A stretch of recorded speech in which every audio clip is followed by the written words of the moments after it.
Well, with the forthcoming coronation of King Charles III this coming Saturday, I thought we'd give some thought to non-subscribers and the coronation, or non-subscribing Presbyterians and coronations. So, first of all, I had a look in the June 1911 issue of the non-subscribing Presbyterian to see what they said about the coronation of that month and year. And there, in Notes of the Month, we can read, "An event of unusual and outstanding importance is to take place during the present month, and it is fitting that a reference thereto should have prior place in this column. If, as we hope and pray, the reign of King George V is to continue the splendid traditions and follow up the beneficent activities of his two great predecessors upon the throne, then we cannot contemplate his coronation without a deep sense of its supreme significance." And then in the July 1911 issue, there's an article entitled "For the Children," all about crowns, which explains their origin in ancient Rome and their purpose and symbol. Although what I can't find in the news of the churches is any accounts of special services or parties. That doesn't seem to have been part of congregational life at the time. But there is something interesting and unusual in the August 1911 issue of the non-subscribing Presbyterian, because there is an account of the visit to Ireland of King George V and Queen Mary. Within about a month of his coronation, he came to visit Ireland. And amongst the 139 addresses that were presented to him in his visit was one from the non-subscribing Presbyterian Church of Ireland, who rejoice in the fact that your Majesty and our gracious Queen are enabled so soon after your coronation to visit this country, and we tender to you on this auspicious occasion a most hearty welcome and the assurance of our sincere loyalty. The article goes on. From every point of view, the royal visit to Ireland was a conspicuous success. Favoured by unbroken fine weather, the various functions passed off without a hitch. The streets of Dublin were a blaze of colouring, the decorative scheme of the Citizens' Committee being tasteful and effective, while the individual citizens vied with each other in adorning their houses and shops with appropriate emblems. Above all, the popular enthusiasm could hardly have been surpassed, and it was apparent from the bearing of the King and Queen, as well as from the letters sent by the former at the conclusion of the visit, that they were profoundly impressed and greatly gratified by the whole-hearted character of their reception. No wonder then that many people are now hopeful that the recent visit may be but the precursor of many occasions when sovereign and subject will be brought together on Irish soil to the further increase of their mutual good feeling and goodwill. So, a very interesting comment written in 1911. And really the best person to think about when we think about the coronation is the Reverend J.H. Bibby. Now, he was Minister of Bally in County Down from 1884 to 1935 when he died. And one of the things he did was every time there was a coronation in the long period of his ministry, he would present a special mug to all the children in the Sunday school. One of the features of royal coronations is the proliferation of commemorative wear for the occasion. And I have an example here. This isn't a non-subscribing one, but this is a cup from 1911 that actually comes from Newcastle upon Tyne rather than Newcastle, County Down. But it's a very good, colourful example of the sort of thing. And most families have small collections of items like this that have been handed down over the decades. But the interesting thing about the ones that were made for Beli is that they were made by or on behalf of the Reverend J.H. Bibby, and he was not only the minister for a very long time in Beli, but he was also someone whose family were involved in the ceramic business.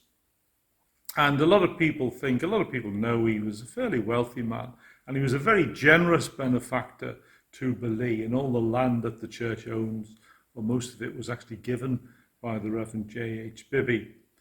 But a lot of people assume he was connected to the Bibby shipping line, but he wasn't. His family came from Warrington, and they were involved in the ceramic business. And so he had a lot of connections with ceramics, and possibly these mugs that he donated to the children of the Sunday school were even made in the family business. And a few years ago, I went to Warrington to see the collection of artifacts they have in Warrington Museum, which Mr. Bibby bequeathed to them when he died in 1935. And there's a lot of ceramic ware and glassware made locally, much of it made in Warrington by his family's firm. Now, over the years, people have been kind enough to give me examples of Mr. Bibby's coronation mugs. And one here was presented in 1911 at the coronation of King George V. And the thing about these mugs that Mr. Bibby presented is they were also what is known as lithophanes. That is, they have impressed in the base an image which, when you hold it to light, becomes sharper and clearer. If you look at it from above, it just looks like a few squiggles. But when you hold it to the light, you can see the picture, the image that's hidden there. So this one here from 1911 is not in great condition, but if you hold it up to the light, you can see there King George V. The 1911 mug is not in the best of condition, although it still works. But this one, the older one, is even better because it has a picture of Beli Meeting House on one side. It has the King's Cipher from 1902 in the middle, and it has presented you by the minister to remind you of the crowning of King Edward. And if you hold it up to the light, there you can see a wonderful picture of King Edward VII, this lithophane.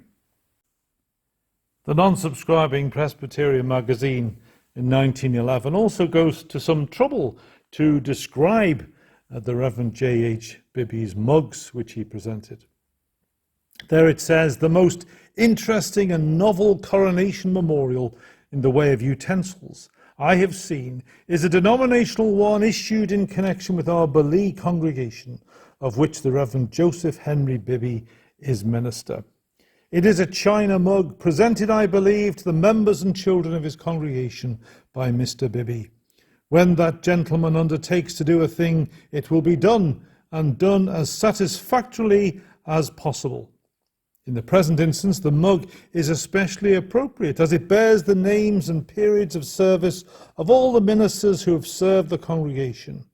Though the society is more than 200 years old, only 7 names appear, a marvellous small number. But what about the king? For it should bear some reference to him.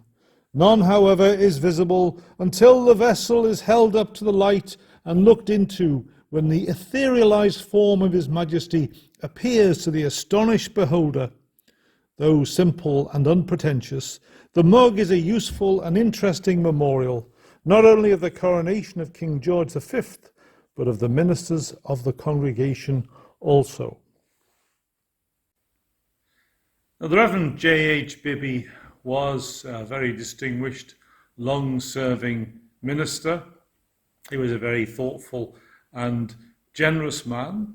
He was also a very interesting man. He had a marvellous library, a large proportion of which was bequeathed to the Unitarian College in Manchester.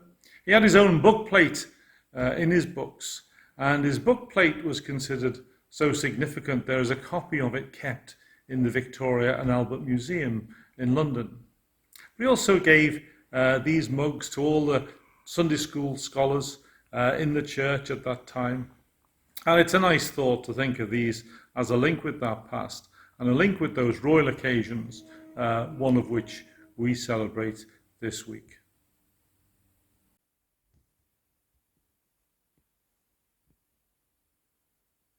So everyone will have their own way of marking this year's coronation, usually a once-in-a-lifetime experience. And here at Dunmurry, we're having a special service on the Sunday after the coronation, and other churches are having services and special events too. There is one for Bali, a joint occasion with Clough and Downpatrick this year.